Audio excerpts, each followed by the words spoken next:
Assalamualaikum warahmatullahi wabarakatuh. Saya Nurul Khotijah, NIM 1903211000017 dari kelas Ekonomi Mikro 2B. Di sini saya akan menjelaskan mengenai hasil poster tentang pemetaan struktur pasar output dan pasar input. Yang pertama yaitu pasar output. Apa sih pasar output?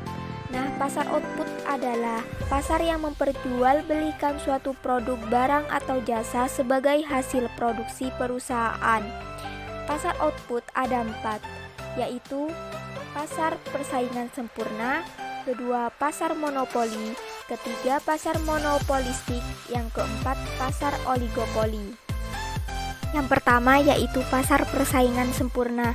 Ada beberapa karakteristik dari pasar persaingan sempurna. Yang pertama, jumlah penjual dan pembeli sangat banyak. Karena jumlah penjual dan pembeli sangat banyak, maka tindakan yang harus dilakukan oleh pembeli maupun penjual yaitu tidak mungkin mempengaruhi harga pasar dari komoditas yang diperjualbelikan. Yang kedua, harga ditentukan oleh kekuatan permintaan dan penawaran yang ada di pasar. Nah, jika permintaan di pasar sangat banyak, maka harga sangat tinggi. Nah, begitupun sebaliknya.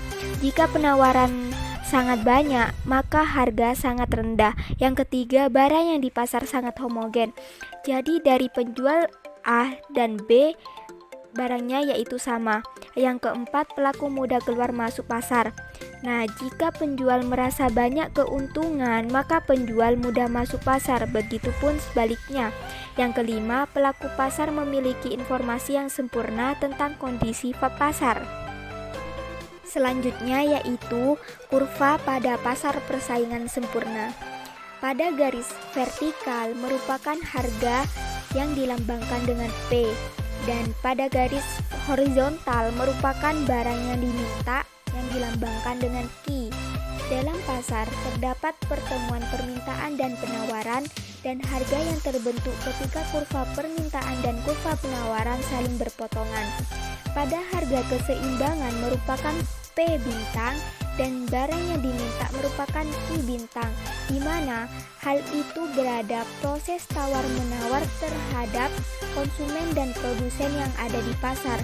Dan jika harga yang berlaku di pasar sebesar P2, maka jumlah barang yang diminta sebesar Q1. Sementara pada tingkat P2 jumlah yang ditawar lebih banyak, sehingga yang terjadi kelebihan jumlah penawaran, dan maka harga barang akan terdorong ke bawah, dan begitu pun sebaliknya. Yang kedua yaitu pasar monopoli. Ada beberapa karakteristik dari pasar monopoli. Yang pertama, hanya ada satu penjual. Nah, struktur dari pasar monopoli tersebut memiliki hanya satu orang penjual. Yang kedua, tidak ada substitusi produk yang mirip. Artinya, sulit memiliki kemiripan produk yang diperjualbelikan. Yang ketiga, terdapat hambatan masuk pasar. Hambatan tersebut berupa seperti teknologi, modal, legalitas. Yang keempat yaitu produsen bertindak sebagai price setter, artinya bisa menyeting harga produk yang dijualnya. Nah, selanjutnya yaitu kurva dari pasar monopoli. Kurva yaitu keseimbangan produsen pada pasar monopoli atau monopolis untung. Di dalam pasar monopoli, kurva permintaan memiliki slope negatif dan kurva marginal revenue memiliki slope negatif. Tetapi besarnya slope 2 kali lebih besar daripada kurva permintaan. Jika kurva biaya dan marginal seperti tersebut yang ada di poster, maka harga keuntungan yang maksimal tercapai ketika MR sama dengan MC. Maka MR berpotongan di titik MC, maka jumlah output yang bisa dihasilkan sebesar Q bintang. Pada jumlah Q bintang, maka seorang monopolis akan menjual barangnya sebesar P bintang.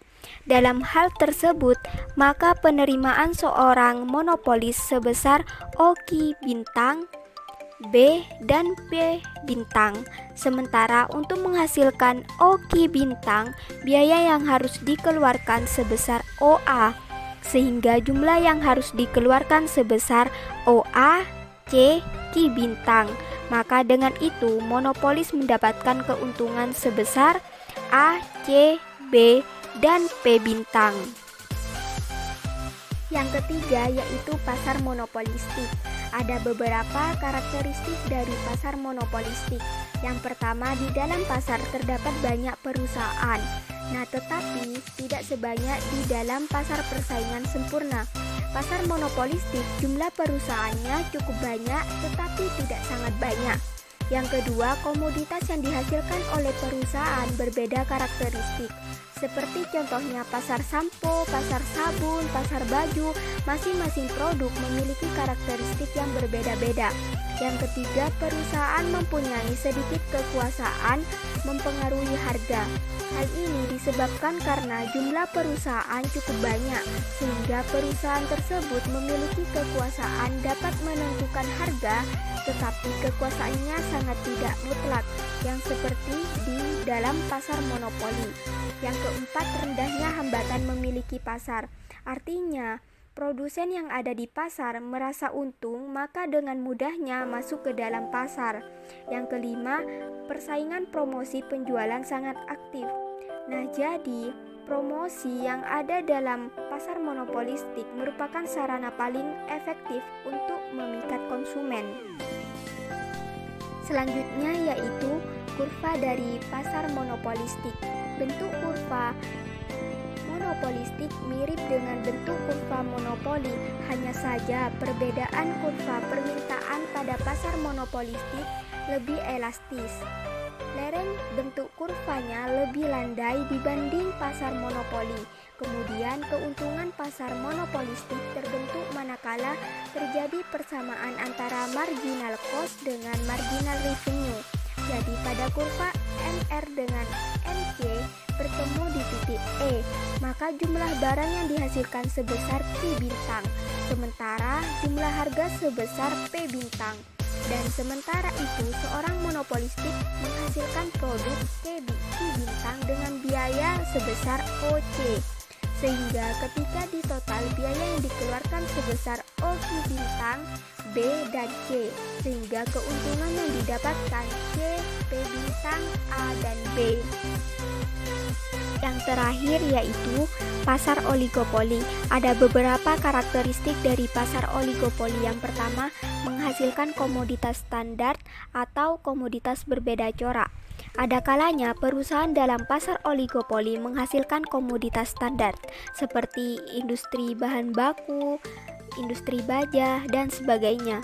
Nah, di samping itu pula, pasar oligopoli yang terdiri dari perusahaan-perusahaan yang menghasilkan komoditas berbeda corak. Seperti contohnya industri mobil, industri rokok, dan sebagainya. Yang kedua, kekuasaan menentukan harga ada kalanya lemah dan ada kalanya sangat tangguh. Maka dari dua kemungkinan tersebut, mana yang akan terrealisasi tergantung kepada bentuk kerjasama dari perusahaan-perusahaan dalam pasar oligopoli. Tanpa adanya kerjasama di antara perusahaan-perusahaan yang beroperasi di pasar, kekuasaan menentukan harga menjadi lebih terbatas. Saat suatu perusahaan menurunkan harga dalam bentuk yang singkat, perusahaan tersebut akan menarik banyak pembeli dari perusahaan-perusahaan lainnya. Perusahaan yang kehilangan pembeli akan melakukan tindakan balasan serupa dengan mengurangi harga lebih besar, sehingga akhirnya perusahaan yang mula-mula menurunkan harga kehilangan pelanggan. Yang ketiga, pada umumnya perusahaan oligopoli perlu melakukan promosi iklan yang insentif, terutama bila perusahaan oligopoli tersebut menghasilkan komoditas yang berbeda karakteristik. Promosi melalui iklan tersebut ditujukan untuk menarik pembeli baru dan mempertahankan pembeli lama. Selanjutnya yaitu kurva oligopoli, yaitu yang saya ambil kurva permintaan adanya perubahan harga.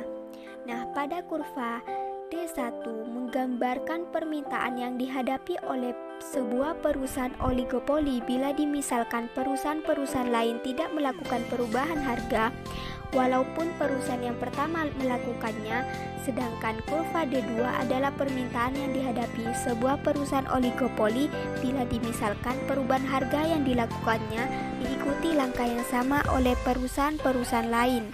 Seterusnya, dimisalkan bahwa pada permulaannya harga yang berlaku di pasar adalah P0, maka jumlah permintaan adalah seperti yang ditunjuk oleh titik E, yaitu sebanyak I0. Jika perusahaan oligopoli tersebut menurunkan harga jualnya, maka ke titik P1, maka permintaannya akan bertambah. Kalau perusahaan lain tidak ikut menurunkan harga, maka permintaan akan bertambah ke tingkat sebagaimana yang ditujukan oleh titik C1. Lalu, jika harga turun lebih lanjut menjadi P2 tanpa adanya reaksi dari perusahaan-perusahaan lain, permintaan akan bertambah ke tingkat yang ditunjukkan oleh titik B1. Sedangkan kalau perusahaan lain ikut menurunkan harga, maka bertambahan permintaan hanya mencapai tingkat sebagaimana ditunjukkan oleh titik B. Pada keadaan yang sebaliknya, perusahaan oligopoli tersebut menaikkan harga P3 kalau perusahaan-perusahaan lain tidak mengubah harga dan tetap menjual pada P0, maka perusahaan yang menaikkan harga akan kehilangan banyak pelanggan. Pada harga P3, jumlah komoditas yang dapat dijualnya ditunjukkan oleh titik A1. Akan tetapi, sekiranya perusahaan-perusahaan lain juga ikut menaikkan harga, perusahaan yang memulai menaikkan harga tidak akan kehilangan pelanggan dan oleh sebab itu dapat menjual komoditasnya sampai ke tingkat yang ditunjuk oleh titik A. Kedua yaitu pasar input. Pasar input merupakan pasar yang menjual faktor produksi yang akan digunakan untuk kegiatan produksi komoditas. Nah, di poster terdapat dua kurva pasar input. Yang pertama, permintaan input perusahaan persaingan sempurna. Yang kedua, permintaan input perusahaan monopoli. Yang pertama yaitu kurva permintaan input perusahaan persaingan sempurna. Faktor utamanya yaitu adalah nilai MPL. Di dalam kurva MPL menunjukkan bahwa jika perusahaan menggunakan 15 tenaga kerja per hari, tambahan output yang dihasilkan oleh tenaga kerja atau MPL adalah 4 unit. Jika tenaga kerja ditambah menjadi 20 orang, maka MPL adalah sebesar 3 unit. Terlihat bahwa penambahan tenaga kerja membuat MPL semakin rendah. Nah, bagaimana jika pengaruh penambahan tenaga kerja terhadap penerimaan perusahaan? Nah, pada saat perusahaan menggunakan 15 tenaga kerja, tambahan outputnya adalah 4. Sekarang jika dianggap harga per unit output adalah 1.000, maka tambahan penerimaan perusahaan adalah 4.000, yaitu sebesar tambahan output dikalikan harga per unit output. Begitupun seterusnya. Yang kedua yaitu permintaan input perusahaan monopoli. Nah, kurva permintaan input perusahaan monopoli. Seperti halnya perusahaan yang bersaing sempurna, perusahaan monopoli juga bertujuan untuk mendapatkan keuntungan maksimal. Sebagai pengusaha yang memiliki kekuatan monopoli, perusahaan memiliki kekuasaan untuk menentukan harga jual produk dengan melakukan upaya pembatasan jumlah produksi. Pembatasan jumlah produksi tersebut selanjutnya akan menentukan jumlah pemakaian input.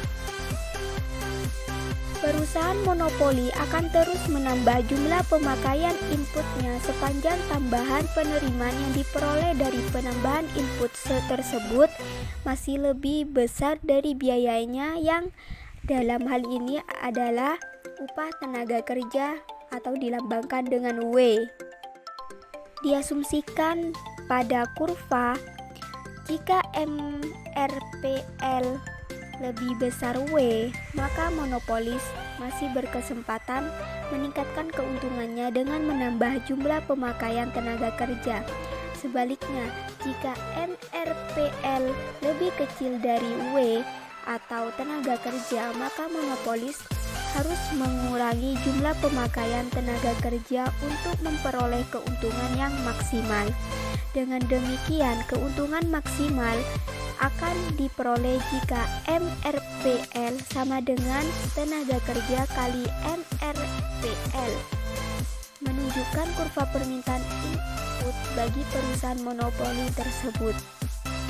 Pada perusahaan monopoli, nilai MR-nya selalu lebih rendah dari P pada berbagai tingkat output, sehingga kurva MRPL selalu lebih rendah dari MVPL pada berbagai tingkat pemakaian input. Yang ditunjukkan pada kurva tersebut bahwa jika upah tenaga kerja sebesar dimisalkan 3.000, maka perusahaan monopoli akan menggunakan tenaga kerja sebesar L1 pada saat MRPL sama dengan W, sedangkan perusahaan bersaing sempurna akan menggunakan tenaga kerja sebanyak L2 pada saat MVPL sama dengan W.